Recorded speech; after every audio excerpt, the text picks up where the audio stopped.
So, do my makeup with me. Join me. First, I have to clean my brows. Medyo messy na. So, let's do my brows first. Wait, so I'll be back. I-clean ko lang yung brows ko. Okay, so brows are clean. For skin prep, usual skincare ko. Toner.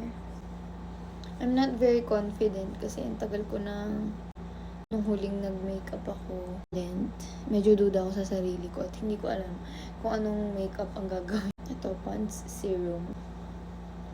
Bonggang. First, ang ating brows.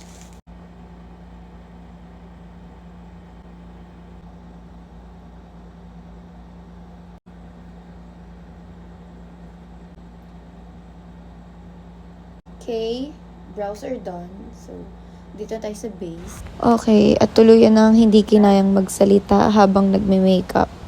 So, dito is nagfa-foundation na ako and blending it. Ngayon is concealer na. And 2 shades yung ginamit ko dito para mag-blend siya sa aking face. So, then, after nyan, is ibe-blend ko siya gamit ang brush.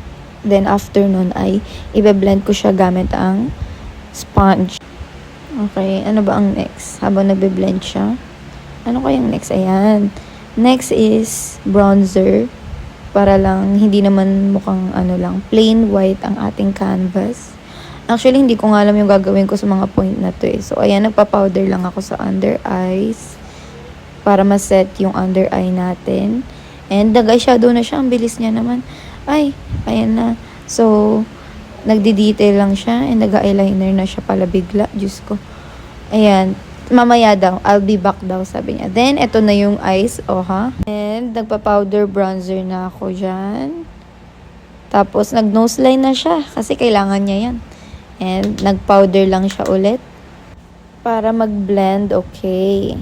Ay, it's coming together. Okay, nagbablush na siya. Ang bilis naman. Nagbablush na siya. Ay, nag-highlighter na. Oh, diba? Ang ganda. Tapos, nagli-lip liner na siya. Parang ang bilis naman. Tapos, ayan na, nagli-lip liner na siya. O, ngayon, ang bagal mo naman. Ano ba? And then, after ng lip liner, is nag-lipstick lang. Balita ko may transition to. Eto na.